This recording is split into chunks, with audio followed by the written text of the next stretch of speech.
এই ড্রেস বলেন, এই ঘড়ি বলেন, এগুলো খুবই বাজে। কারণ যার যতটুকু সামর্থ্য, যার যেটা পছন্দ সে সেটা পরবে, ইউজ করবে। এটা বলাটা খুবই বাজে দেখায়। যে যে ব্র্যান্ড চিনে বা যে যেটা জানে সে সেটার প্রাইস জানে, সো এটা বলার দরকার নেই। সেটা হচ্ছে যে বর্ষাপুর কাছ থেকে পাওয়া সব থেকে এক্সপেন্সিভ গিফট, মানে আপনার কাছে মনে হয় টাকা পয়সা না হোক বা যেটাই হোক আপনার কাছে এক্সপেন্সিভ গিফট যেটা এখনো আপনার কাছে আছে রেখে দিয়েছে। বর্ষার কাছ থেকে সবচেয়ে এক্সপেন্সিভ গিফট হচ্ছে দুইটা ছেলে, মানে অনেক বড় গিফট এটা। আলহামদুলিল্লাহ দুইটা ছেলে, এবং মানে আমরা যখন ফার্স্ট বর্ষা যখন প্রেগনেন্ট হয় তখনই আমরা আল্লাহর কাছে নিয়ত করি, ইভেন দো মদিনাতে আমরা তখন নিয়ত করি যে আমাদের বাচ্চা যখন হবে আমরা বাচ্চাকে ইনশাল্লাহ ইসলামিক লাইনে পড়াশোনা করে মুক্তি বানাবো, এবং সারা পৃথিবীতে আল্লাহ তাআলা যে ওদেরকে কবুল করে যে ওরা ইসলাম প্রচার করবে। তাই আপনারা জানেন আমাদের দুই ছেলেই সকালে পড়াশোনা করা হচ্ছে মানারাতে, এখানেও অ্যারাবিক পড়ানো হয়, প্লাস যেটা জেনারেল পড়াশোনা সেটা তো আছেই।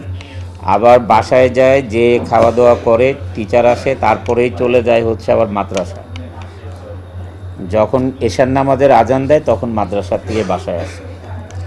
তাই ওদের খুব হার্ড টাইম যাচ্ছে এখন, ওরা সময়ই পায় না।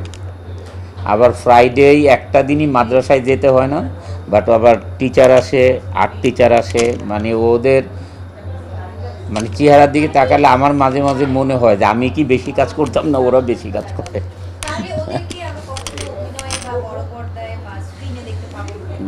স্ক্রিনে দেখতে পাবেন, তবে অভিনয়ে না। যদি আল্লাহ তাআলা কবুল করেন তাহলে ইসলামিক মানে কোথাও স্পিচ দিচ্ছে ইসলাম নিয়ে, সেটাতে দেখতে পাবেন ইনশাআল্লাহ। দোয়া করেন।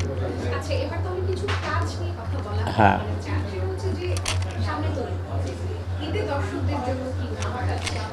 2026-এর নেত্রী দ্য লিডার ইনশাল্লাহ আসবে, এবার মিস হবে না। কারণ আমরা আসলে একটা ছবি, তো আমাদের ছবিগুলো বানাতে দুইটা জিনিস লাগে, একটা হচ্ছে কস্ট বেশি লাগে, আর একটা হচ্ছে সময়ও বেশি লাগে। তাই ভালো একটা টাইমে যদি রিলিজ না হয় টাকাটা উঠবেও না, মানুষও দেখতে পারবে না। দেশে ইলেকশনের পরে ইনশাল্লাহ দেশের তো একটা স্টেবল পজিশন আসবে দেশে, তখন সবাই মানে ভালোভাবে কাজও করবে, আনন্দ করবে, তখন ছবি দেখতে যাবে। না, ঈদে না, ঈদে কমপ্লিট হবে না। ঈদে তো ঈদ তো চলে আসছে, পরের ঈদে দেখি তাহলে, কারণ এই ঈদে সম্ভব হবে না।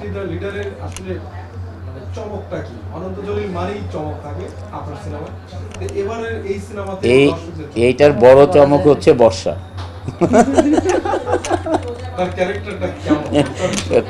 ক্যারেক্টারটা হচ্ছে আমি, মানে ক্যারেক্টারটা সে তো একজন নেত্রী, আর নেত্রীতে প্রোটেক্ট করা আমার কাজ, বডিগার্ড। আমাকে কি ঝাড়ি দিছিল কিনা জিজ্ঞেস করে নেত্রীতে। এখনো দেই নেই মনে হয় না। আপনি কি ক্যারেক্টারের বডিগার্ড ছিলেন? ক্যারেক্টারের বডিগার্ড, আমার চিপ বডিগার্ড। বডিগার্ড।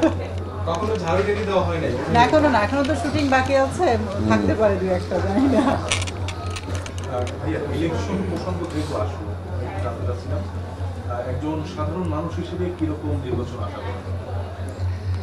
সাধারণ মানুষ হিসাবে সুষ্ঠু নির্বাচন আশা করি। আমরা চাই মানে আমাদের এখন যে গভর্নমেন্ট আছেন, সরকার আছেন, সেই সরকার যে সুষ্ঠু নির্বাচনটা করতে সক্ষম হন, মানে এটা নিয়ে যে কখনো প্রশ্নবিদ্ধ না হয় যে এই সরকারের আমলে নির্বাচনটা সুষ্ঠু হয়নি, এরকম যে প্রশ্নবিদ্ধ না হয়। আমরা এটা চাই যে একদম সুষ্ঠুভাবে একটা নির্বাচন।